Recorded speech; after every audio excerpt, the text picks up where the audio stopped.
Okay, guys, we're trying a different format here today. We are doing this short and sweet live episode with Dean and I talking about our thoughts, opinion, and feedback, not only on the lending market, but the real estate market, as well as what's going on and what to expect. This is a shorter episode, 20 minutes. I hope you enjoy it. Please make sure to give us feedback on the feedback channels. Of course, give us a like, give us a share, give us a rating if you're loving the episode, and we'd love to hear from you soon. So, guys, enjoy the episode.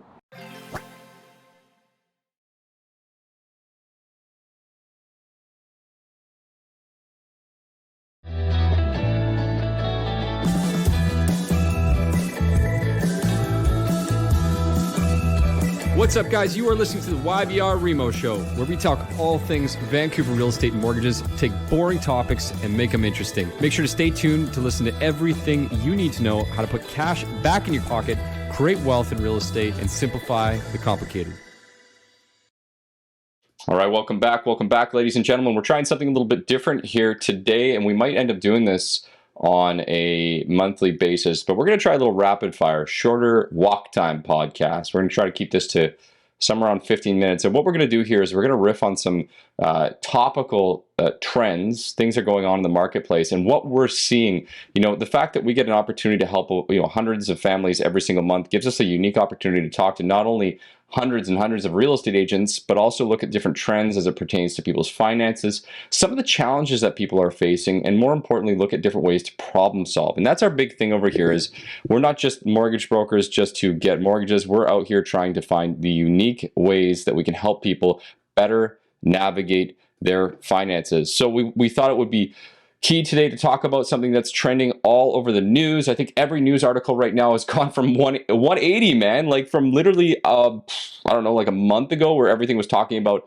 real estate being unattainable and going up like a hockey stick trend. And now I'm reading articles right now, the froth is over. Are we in for a recession? It's just so much interesting how fast it changes, eh? Absolutely.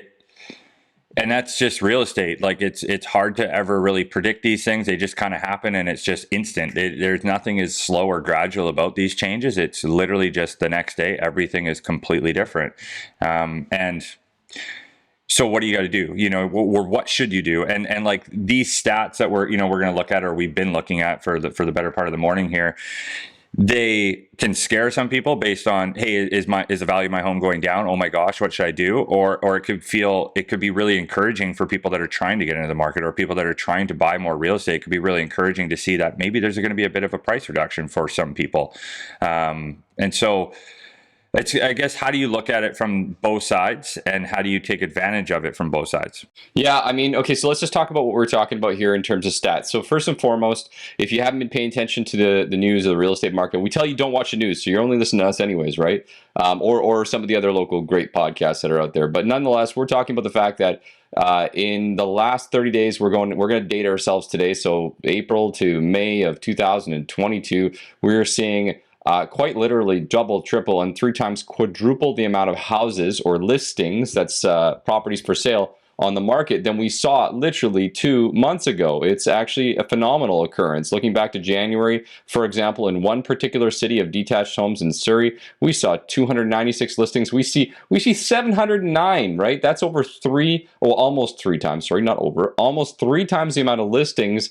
And what we've seen from that is a couple of things which follow the trend map. Number one, the maximum house prices from back in January have declined a little bit. The average around 100 to 150,000. Now, I want to let you know, like, first and foremost, these are averages, so that doesn't mean you're getting 150,000 bucks off a home. But those are the extreme occurrences, and in some cases based on the multiple offer bids. And in addition to that, we've also actually, and this is interesting, we've seen less sales. And so the media is starting to really pick up on that and talk about that, and scaring the crap out of consumers, which our job here and our role here is to remember, media is not there to help you, they're there to scare you.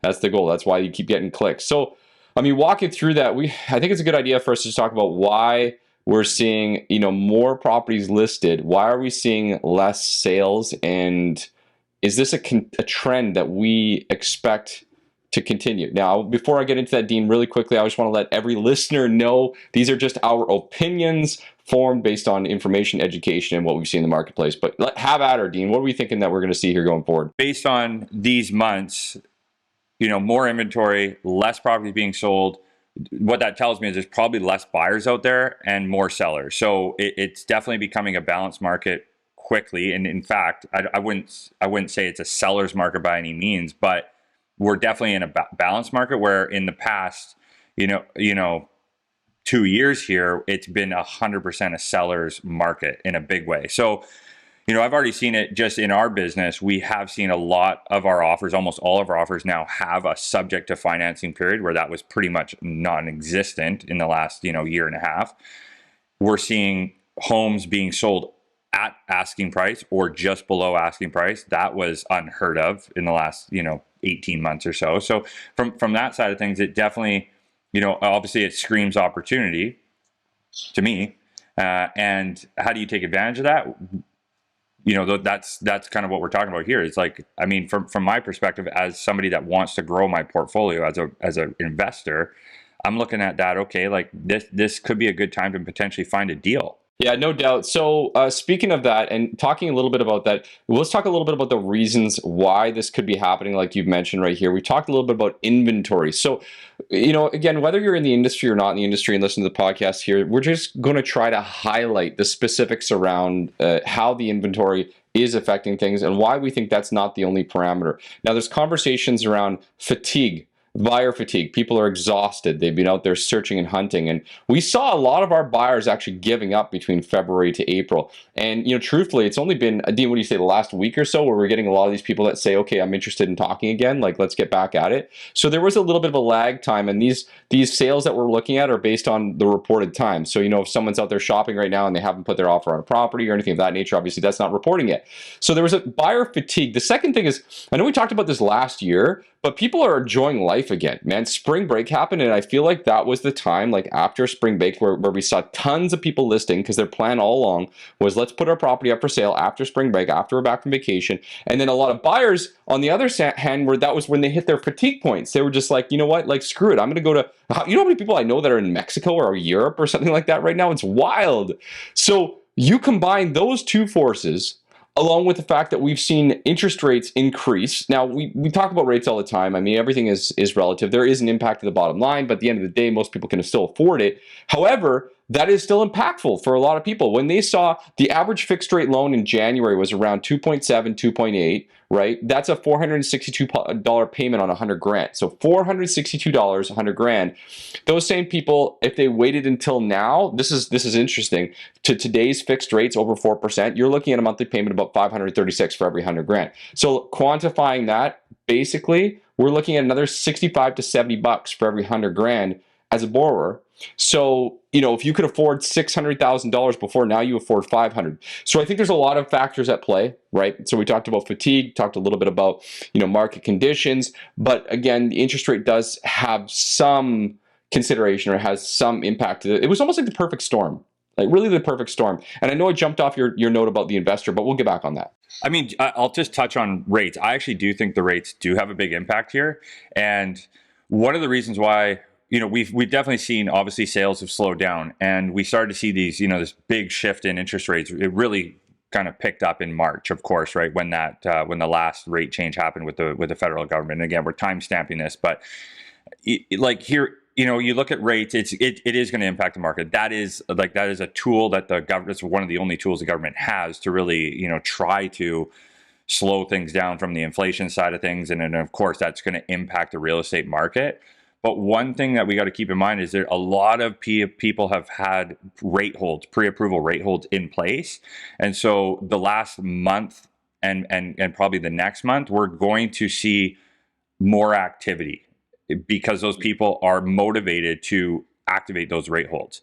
And by the end of May, we'll probably see a lot of those rate holds will be gone. So from my side of things, and again, this is my prediction, and for whatever it means, I do actually see a further slowdown in June and the summer months because of rates. I do believe that the rates will slow things down. It's just people naturally will slow down just because they see, okay, the rates are higher. Maybe this isn't the right time for me. But on the flip side of that, we've talked about this a lot. Like, you got to think about the first-time home buyers or the people that they don't really have much to compare it to, right? So, okay, on average, fixed rates are 3.8 to 4.2% right now.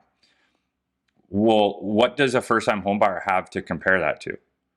They don't know what a 2.5% rate even is. Like that's totally irrelevant to them. All they can do is compare that to rent, which is 100% interest. So, to kind of, play devil's advocate here, it is going to impact the market to a degree, but there is still going to be a lot of buyers that have to buy, and people are always going to need to buy real estate.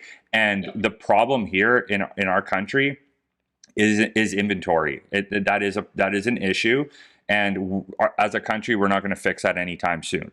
Rates are going to have a positive impact on slowing the market down, because that's the tool we haven't to use. But we need more inventory. We need to create more homes, and the only way we can do that is at the municipality level. And that is not a quick solution. That's probably a decade solution if we start now and actually address it.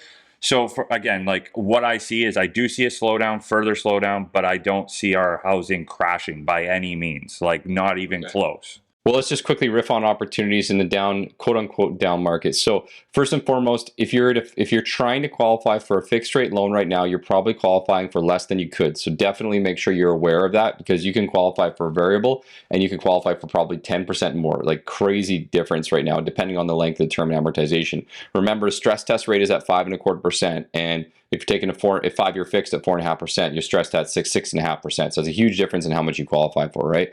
So that's the first thing. Remember that when you're thinking about qualifying and where you're at. The second thing right now, we talked a little bit about opportunities. Anytime we're going into a down market, as myself as an investor, I know you are the same way on this, is I'm actually making sure, and we're going to talk about this, we're getting our money ready. We're all, well, I mean, probably already there. I'm not going to talk about your personal situation, but most of our clients, we've been talking about this for a while, is get access to that new equity in your home. You don't want to over leverage yourself, but get access to it because of a few things. One, if the market shifts, you will not be able to get access to money if your home devalues. And then, B, lenders are not as likely to give you that extra capital for an investment. Just because you have 80% equity in your home doesn't mean they're just going to give it to you. You need to have a good reason. And when they see the housing market shift, just like any other business, they start to change their rules and their guidelines. So yeah, number one would be, as someone who is a homeowner, if you're thinking about opportunities in the market, you wanted to get invested, now's the time to buy and hold. Like over the next 3 to 6 months, you want to get that ready. And so we'll start off with that, and we're going to talk about this a little bit here, because trying to keep this short, but we want to recommend that most people consider looking at their current mortgage and seeing, do they have a home equity line of credit, or do they have a readvanceable mortgage, which is where you can pay down the principal and see the line of credit increase. If you don't have that and you've considered the possibility of investing, and that is actually, should be clear, this is not just for investors, but we're talking to you right now. If you don't have that type of product, you definitely want to be looking into seeing if you can get access to that. Because again, that opens up your equity that's available in your home, and as you pay down the principal loan amount, you can borrow back that money. And of course, if Dean's prediction holds true and we see June be a slow month because everybody and their dog is out on the lake and enjoying life, which you should be doing, well, guess what? You can strike on those properties. And remember, real estate's a buy and hold. We're not trying to time the market. We're trying to buy and we're trying to hold. So we've talked about this a lot. Like for anyone that's looking to refinance, to pull out equity, to purchase another home, or to your point, access it through a line of credit, these things should always be done before you go and buy. But to your point, this should be done now for two main reasons. One, you may be able to qualify for more, or you will be able to qualify for more if you choose a variable rate versus a fixed rate because of the qualifying rate, to your point. That could change. I mean, I could totally see the government changing. I mean, there's been no talks about that, but it is a bit of an unfair advantage right now for a variable rate customer. So we could see that change. So act on that. Take advantage of that now. Two, the value of your home is likely at its peak, right, for this current year and maybe for the foreseeable future. So by refinancing, you're getting an appraisal today and your value is substantiated today. And that's what your home equity line of credit would be based off of, or your refinance is that value. Fast forward a month, 2 months, the value of your home could slightly drop. I mean, we're not predicting a crash by any means, but it could go down slightly. So again, accessing this now makes so much sense. And to your point, shoring up, this is essentially just shoring up your resources so you can take advantage of these opportunities. It just makes so much sense to me, and to get into a personal situation, that's exactly what I'm doing. So let's just quickly summarize that. Again, if we're in a market where we're seeing prices decline, you want to obviously look at seeing if you can get access to your primary or any of your properties for that matter, is equity. You can do that through a few different avenues. One of those is a mortgage with a home equity line of credit. Another one is just a mortgage in general. Maybe you have debts that you're carrying, or you can't qualify for the home equity line of credit product. There are some other solutions outside of that. But again, a real quick little strategy conversation here before I know we try to keep this short and drive time here. So a couple of real quick thoughts on this going forward. Should we be worried long term? Dean, your thoughts on that? I don't think so at all. I really don't. And just to our points that we've already mentioned, we have bigger issues than just interest rates in this country, and it's clearly an inventory issue, and immigration is going to pick up in a big way. We know that, and that's just going to bring more buyers, and people have to buy. And I mean, I wasn't going to touch on this topic, but I will just touch on it for a second here. Divorce rates are through the roof. People are getting separated for obvious reasons. And that is going to force people to not only sell, but have to buy. And so there's a lot of factors here that will just force people to buy. There will always be buyers. And as long as we have buyers, our market will be sustainable. And to be honest, we need this right now. We need a bit of a balance here. It's been way off balance for way too long, and these are good things. And we're not predicting a crash. This truly is a good thing, and I do believe that this is sustainable, and this is how real estate should be, really. Like we've been lost, and I think a lot of professionals in our industry would agree. We've been pretty lost in the last 18 months with what's been going on. It's not been normal whatsoever. Yeah, we should be going up and down rolling hills, and with eventual increase as opposed to a hockey stick, as we mentioned right there. So quick little tips here for those thinking about what the heck do I do. Okay, so if you have a home and you have potential equity, whether you carry debt or whether you've even thought about getting access to that for the purposes of investing or anything else, or you want to protect yourself, talk to someone, hopefully us, to see if we can get you access to that equity. You don't have to necessarily borrow it or pay for it up front. You can open it up. Second consideration, if you're worried, like we talked about rising interest rates a few times, hey, protect yourself in a few different ways. Number one, adjust your budget accordingly. I just mentioned for every $100,000, that's about a $60 difference in your payments compared to where it was a year ago. So go look at your current loan, and if you want to balance it out, say $60 times however much money that you borrow. So if you're borrowing $500,000, go and increase your payments by $300. I know it sounds crazy. You don't have to go up by $300, but maybe even half of that, but adjust your payments, whether you're fixed or variable. It's going to protect you. Another big thing is keep your heads cool, guys. Interest rates, we talked about this in the last podcast. I don't want to riff on this for too long, but they go up and they go down. I know it sounds corny as hell, but it is what it is. Rates go up and they come back down, typically in 2-year peaks. So remember that. And last but not least, as Dean mentioned, real estate is going to continue to be one of the most coveted assets for Canadians for a variety of reasons, including the fact that no matter what you think about the political environment, people want to come to our country, and they're coming en masse. And when those people can buy, this is not foreign buyers here. These are people immigrating to the country. They can still buy, by the way.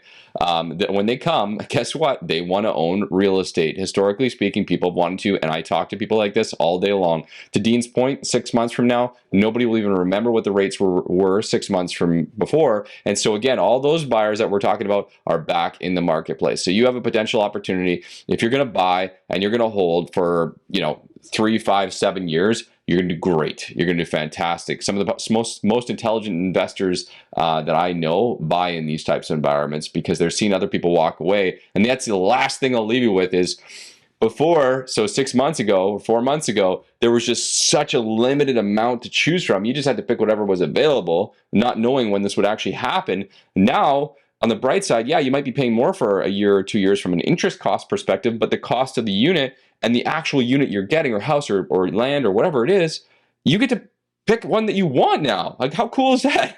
Yeah, and you can actually do it properly with a home inspection, with subject to financing. Actually take your time and do the proper due diligence that you should do. So again, we are getting it back into normal market. This is what's called normal real estate markets, right? To be able to actually act like this. But just, I think the biggest point that I would just want to hone in on that you just mentioned is this is a 5 to 7 year plan at a minimum, right? Like you are going to do well if you look at this as a long-term play. And I mean, 5 to 7 years is not a long-term play, but it's a lot longer than 1 or 2 months. Like you can't just look at this in 6 month snapshots, right?